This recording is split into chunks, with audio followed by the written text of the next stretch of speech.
Hi అండి. Welcome back to my channel Telugu family kitchen. ఈరోజు recipe వచ్చేసి పన్నీర్ దమ్ బిర్యానీ అండి. ఈ పన్నీర్ దమ్ బిర్యానీ అనేది టేస్టీగా రావాలి అంటే ఎలా తయారు చేసుకోవాలనేది ఇప్పుడు నేను ఈ ప్రాసెస్లో చూపించబోతున్నానండి. పన్నీర్ దమ్ బిర్యానీ అనేది చాలా టేస్టీగా అలాగే చిన్న చిన్న టిప్స్తో చేస్తే చాలా పర్ఫెక్ట్గా వస్తుందండి. ఫస్ట్ అయితే బిర్యానీ ఎలా తయారు చేయాలో చూద్దాం. ముందుగా ఒక బౌల్ తీసుకొని అందులో పన్నీర్ అయితే తీసుకుంటున్నానండి. ఇలా పన్నీర్ తీసుకొని చిన్న చిన్న ముక్కలుగా కట్ చేసి పన్నీర్ని అయితే రెడీగా పెట్టుకుంటున్నానండి. ఇలా రెడీగా పెట్టుకొని పన్నీర్ అంతా చూడండి ఇక్కడ ఇలా ఈ సైజులో తీసుకోవాలండి పన్నీర్ అనేది. ఇలా తీసుకున్న తర్వాత ఇప్పుడు ఇందులోకి కారం యాడ్ చేసుకోవాలండి. ఇలా 1 టీ స్పూన్ వరకు అయితే కారం యాడ్ చేసుకోవాలి. ఇప్పుడు ఇందులోకి 1/2 టీ స్పూన్ వరకు అయితే సాల్ట్ తీసుకోవాలండి. ఇలా సాల్ట్ తీసుకున్న తర్వాత ఒక చిన్న కప్ వరకు అయితే పెరుగు తీసుకోవాలండి. పెరుగు ఇంత కప్ తీసుకుంటే సరిపోతుంది. అలాగే ఒక 1/4 టీ స్పూన్ వరకు అయితే పసుపును కూడా యాడ్ చేసుకోవాలి. అలాగే 1/2 టీ స్పూన్ వరకు అయితే ధనియాల పొడిని యాడ్ చేసుకోవాలండి. ఇలా ఇవన్నీ యాడ్ చేసిన తర్వాత ఒకసారి అయితే బాగా కలుపుకోవాలండి. ఇదంతా కలిసేటట్టుగా కలుపుకోవాలి. ఇలా కలుపుకున్న తర్వాత ఒక నిమ్మకాయ ముక్కను తీసుకొని నిమ్మకాయ రసాన్నంతా ఇందులోకి పిండుకోవాలండి. గింజలు లేకుండా పిండుకోవాలి. ఇక్కడ ఈ గింజలను అయితే నేను తీసేస్తానండి. ఇలా పిండుకున్న తర్వాత ఈ రసం కూడా బాగా కలిసేటట్టుగా అయితే పన్నీర్ అంతా ఒకసారి బాగా కలుపుకోవాలండి. ఒకసారి అయితే పన్నీర్ని మొత్తం కలుపుకొని పక్కన పెట్టుకోవాలి. ఇప్పుడు స్టవ్ ఆన్ చేసి ఒక బౌల్ పెట్టుకొని ఇందులో మనం రైస్ ఎంత తీసుకుంటున్నామో దానికి వాటర్ యాడ్ చేసుకోవాలండి. వాటర్ అయితే ఎక్కువగా యాడ్ చేసుకోవాలి. రైస్కి తగ్గట్టుగా కాకుండా ఎక్కువగా వాటర్ యాడ్ చేసుకొని దాంట్లో రైస్ని అయితే 70% అలా 80% వరకు అయితే ఉడికించుకోవాలండి. ఇక్కడ చూడండి ఇలా వాటర్ యాడ్ చేసిన తర్వాత ఇందులోకి అయితే ఇలా స్పైసెస్ అన్నీ యాడ్ చేసుకోవాలండి. లవంగాలు, చెక్క, యాలకు, అలాగే అనాస పువ్వు, నల్ల యాలకు, బిర్యానీ ఆకు ఇవన్నీ యాడ్ చేసుకోవాలండి. ఇలా యాడ్ చేసుకున్న తర్వాత ఇందులోకి 1 టీ స్పూన్ వరకు అయితే సాజీరా కూడా యాడ్ చేయాలండి. ఇలా సాజీరా యాడ్ చేసిన తర్వాత ఇప్పుడు ఇందులోకి ఒక 2-3 పచ్చిమిర్చిని తీసుకొని ఇలా కట్ చేసి వేసుకోవాలండి. ఇలా పచ్చిమిర్చి యాడ్ చేసుకున్న తర్వాత ఇప్పుడు ఇందులోకి అయితే కొంచెం కొత్తిమీర కూడా యాడ్ చేసుకోవాలండి. ఇలా కొత్తిమీర యాడ్ చేసుకున్న తర్వాత ఇప్పుడు ఇందులోకి ఒక హాఫ్ నిమ్మకాయ తీసుకొని సగం నిమ్మకాయ ముక్కను తీసుకొని రసం అయితే ఇందులో పిండుకోవాలండి. ఇలా నిమ్మకాయ రసాన్ని కూడా ఇందులో పిండుకున్న తర్వాత ఇప్పుడు ఇందులోకి సాల్ట్ని అయితే యాడ్ చేయాలండి. రైస్కి తగ్గట్టుగా సాల్ట్ని యాడ్ చేసుకోవాలి. ఇలా సాల్ట్ యాడ్ చేసుకున్న తర్వాత ఇప్పుడు ఇందులో ఈ వాటర్ అయితే బాగా మరిగించుకోవాలండి. వాటర్ అనేవి బాగా మరుగుతున్నప్పుడు మనం రైస్ని యాడ్ చేసుకోవాలి అండి. ఇక్కడ వాటర్ ఇలా మరుగుతున్నప్పుడు మనం రైస్ని అయితే ముందుగా వాష్ చేసి పెట్టుకొని ఇందులో యాడ్ చేసుకోవాలండి. నేనైతే 2 కప్స్ వరకు రైస్ తీసుకొని వాష్ చేసి పెట్టుకొని ఈ రైస్ని అంతా ఇందులో వేసుకుంటున్నానండి. ఈ రైస్ మొత్తం ఇందులో వేసుకొని ఒకసారి అయితే కలుపుకోవాలండి. కలుపుకొని ఒక 70-80% వరకు అయితే రైస్ని ఉడికించుకోవాలి. ఇక్కడ చూడండి ఇలా మధ్య మధ్యలో కలుపుతూ 70-80% వరకు అయితే రైస్ని ఉడికించుకోవాలి. చూడండి ఇక్కడ ఒక 10-15 నిమిషాల తర్వాత రైస్ అనేది ఒక 80% వరకు ఉడికిపోతుందండి.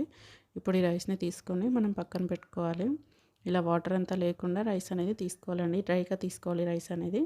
ఇలా రైస్ మొత్తాన్ని తీసుకొని పక్కన పెట్టుకోవాలండి. ఇలా పక్కన పెట్టుకున్న తర్వాత మళ్ళీ స్టవ్ ఆన్ చేసి వేరే ప్యాన్ పెట్టుకొని ఇందులో ఆయిల్ వేసుకోవాలండి. ఒక 4-5 టీ స్పూన్ల వరకు ఆయిల్ అయితే వేసుకోవాలండి. ఇలా ఆయిల్ మొత్తం వేసుకున్న తర్వాత ఇందులో స్పైసెస్ అన్నీ యాడ్ చేసుకోవాలండి. సేమ్ బిర్యానీకి ఏమి యాడ్ చేస్తామో స్పైసెస్ అవన్నీ యాడ్ చేసుకోవాలండి. లైట్గా యాడ్ చేసుకోవాలి, 1-2 అలా. ఇలా యాడ్ చేసుకున్న తర్వాత ఒక 2 పచ్చిమిర్చిని కూడా కట్ చేసి వేసుకోవాలండి. ఇలా వేసుకున్న తర్వాత వీటిని లైట్గా ఫ్రై చేసుకోవాలి.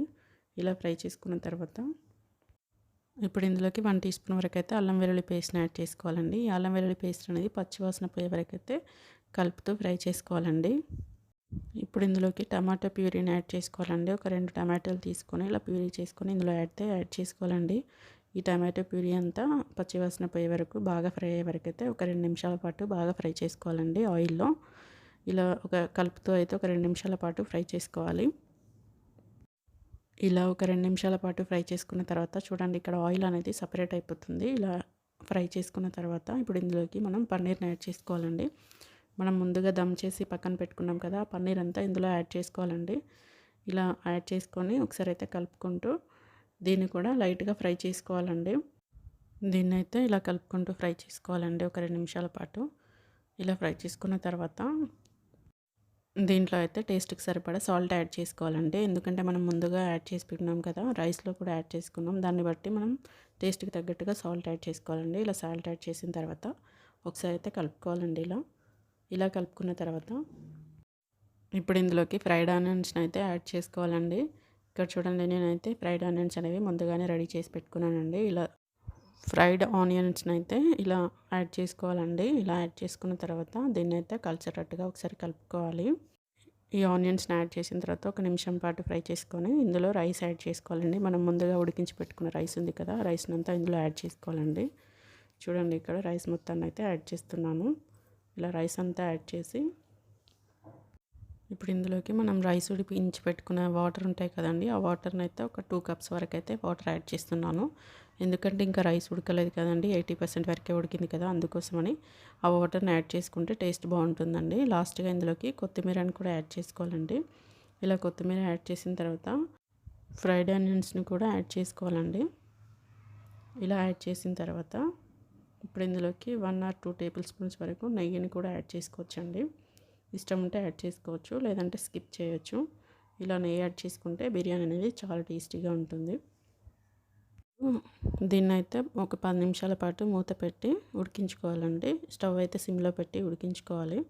ఇంకో 10 నిమిషాల తర్వాత చూడండి, స్టవ్ ఆఫ్ చేసిన తర్వాత కూడా ఒక 10 నిమిషాల పాటు వదిలేయాలండి. అప్పుడే కలపకూడదు. 10 నిమిషాల తర్వాత ఇలా రైస్ తీసి చూడండి, పర్ఫెక్ట్గా అయిపోతుంది. బిర్యానీ అయితే చాలా టేస్టీగా వచ్చిందండి. ఈ రెసిపీ కనుక మీకు నచ్చినట్లయితే మీరు మీ ఇంట్లో ట్రై చేయండి. అలాగే వీడియో కనుక నచ్చినట్లయితే లైక్ చేయండి, షేర్ చేయండి, పక్కనున్న బెల్ ఐకాన్ని క్లిక్ చేయండి.